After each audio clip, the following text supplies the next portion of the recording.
So I posted about how everything kept lining up where I had to wait for stuff until after the eclipse, right? Guess what came in the mail? Can you see? It's blurry. I'm not gonna fight with it. But the Moldavite ring has arrived. Let the fun begin. All right. So one of the downloads today came from me taking a shower. And taking a shower after dealing with some stuff. Her tying loose ends. Anyway, point of why this video is here is when we talk about limiting input and output as far as what you eat, sometimes it could be music, right? You want to limit the alcohol. You want to limit as far as like input. If you got diarrhea, there's a problem, right? Output, right? The same thing goes with the people that you talk to and the things that you talk about and the media that you watch. Not just with videos and stuff, but it goes with like social media. So for 7 days to a month, I will be only putting out content. I won't be consuming. So like my mutuals, I still love you. You know, I support most of y'all. I'll go out of my way to like make a comment and stuff. But I won't be engaging or like consuming. I won't even be watching YouTube or anything like that. My clients always tell me what's happening in the world, so I don't need to follow like watch CNN or any news because I'll find out through them. But the point of this is I didn't realize how much I limited myself and how much I placed myself in a box spiritually as far as gifts and access to specific energies or different energies based off of the information that I consume. And there are some things that I experience that I don't share on purpose because, one, I'm not even going to put myself in a position where certain things are challenged. I make sure that I check in with who I respect spiritually, and in a mental health sense, I check in with her. You know, I try to check in with her every month. You know, wise people seek wise counsel, but I also check in with spirit first, just daily. And I have experienced things like Jesus and a demon in the room at the same time while on a video session with a client, while doing a guided meditation, and then they realize like all these different things that they've gone through have really nothing to do with them. This is carryover from like ancestral stuff or past life stuff. And I might share more of those experiences, triple two as I said that. But again, just like I'm going to be limiting or monitoring my input, I will be limiting and monitoring my output. And I'll speak more about this on the doubt video, because there are a lot of us who are called to step into our full potential. And if you live by the rules of other humans, you will never step into your full potential. Bye. All right, so I'm going to ask you a very serious question. When is the last time you've been honest about some relationships in your life? If you are in the process of building confidence in yourself, that can look like in a mental health end, you know, being confident and validating your own experiences and emotions. That could be on a spiritual end, you know, believing in or being confident in your path.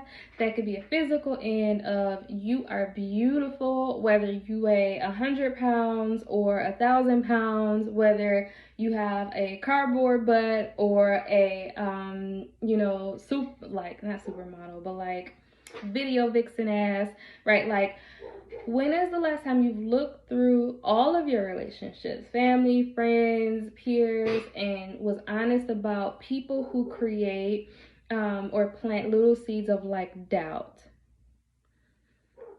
You do not have to stay tied to the people that create doubt. Or while you're going through your healing journey, while healing is ever evolving and lasting, right? But until you reach a certain confidence level in things, it's okay to take a break from people. I just had to tell my some specific family members that I'm blocking them for a few days, which is really like until further notice, because it's not that they made me doubt myself in the sense of like, I'll be like, oh, this business move is a great idea. They'll be like, yeah, that's a great idea. That wasn't the type of doubt that they were creating. It was me doubting myself in the sense of I had a feeling something was going to happen. I set very clear boundaries. And as soon as I was supportive or allowed access to myself in a different way, more and more things came up where I'm checking in with self and like, self, what are you doing, or how do you feel about this, or why do you feel guilty about this, when at the end of the day I said I was not getting involved in this specific way. And so it made me realize how much I do not listen to and follow through with my intuition. I will wait for a logical reason not to trust my intuition in a certain aspect, right? I'll be like, oh yeah, but we're working on this spirit, in a healing sense, so it doesn't make sense to block this person or these people because we're working on this, trusting this. And it was like, today I realized, and spirit showed me, and we kind of talked about how you do not have to wait for a confirmation. You don't gotta wait. You can grow and work on things and still deny access to yourself.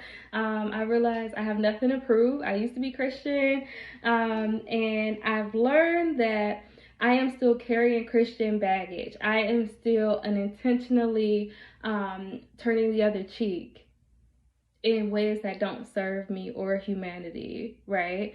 I am still playing the martyr. All these different things. So look through your life list. Who creates the very issue that you are trying to heal? Or who adds to the very issue that you're trying to heal? Who keeps sticking their finger in their wound? Even if they're not doing it intentional, even if they're trying, even if they are genuinely coming from a good space, that does not mean you owe them access to yourself, and you do not owe them access to your life.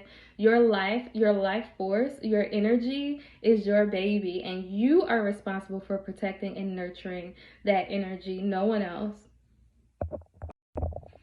You are limitless. And as soon as you believe that you are limitless, you will see so much growth and progress in your life. It will be like an aha moment.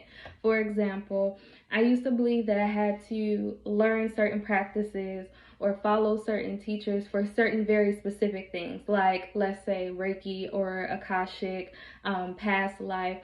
And Spirit kept saying, Zenobia, you're already doing it. And I was like, I know we're doing it together, but we're also doing it because we're going through this information. And they were like, no, Z, like, you're really doing it, right?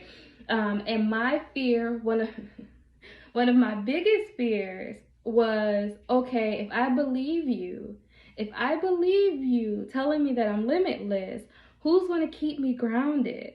How will I keep from being so overly confident in myself that I won't crash and burn, right? That was one of my biggest fears. My fear was not necessarily success. My fear was not believing that I am limitless and reaching my full potential. My fear was, who's going to keep me in check? Today I'm here to tell you, you do not need someone to keep you in check. When you operate from a place of love and wisdom and open-mindedness, we're not using humility in this video. Love, wisdom, open-mindedness, and wholeheartedness, right?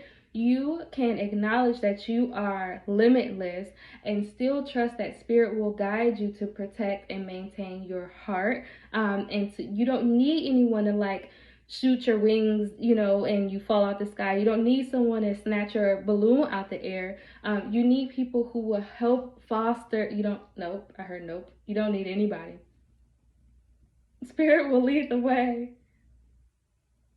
That makes sense. You can trust yourself to grow and succeed and be limitless without that. Because fear is a limit. Without the fear of having, a failure. It's another way of fear and failure. We're kind of talking through this, as you see. But basically, it's okay to believe you're limitless. If you want to work with certain energies or entities, take it slow, check in with spirit, work it out, check in with self. Your body will tell you before anything or anyone. If you feel tension, why are you feeling that tension? If you feel excited, that's good. That doesn't mean you have to jump right in. And if you feel scared, that's okay. That doesn't mean you have to not do it or drag your feet. But it's okay to give yourself permission to believe that you are limitless. Spirit will help you all the way. You don't need anyone else. So in the last video, I talked about the different practices and how I was already doing it. So for example, I thought that, you know, with the Reiki, I had to go through Reiki and get the certification, although I'm still doing it because I'm hard-headed. But I thought I had to learn this to provide this specific type of healing energy work. And then Spirit reminded me after I already did it, because they know I'm hard-headed and some stuff I'm just going to do anyway. They made comments along the way. But like with the Reiki, there was a friend who was going through some really, really heavy stuff. And she was carrying some really dense and heavy energy. And I'll never forget, she came to my house, and so we prayed together. We like read over the scripture, and I touched her and said some specific things, and I watched the energy or the spirit walk away, and it sat in front of my house, and it said, I'll be here, like I'll be here. And it was there for a while, but then I realized that spirit actually served a purpose, not necessarily for her, but for me. But I've been doing like energy work or healing work. I had a dream last night about a past life, and then I realized I've been accessing past life information. I've been visiting other realms. What was the other one?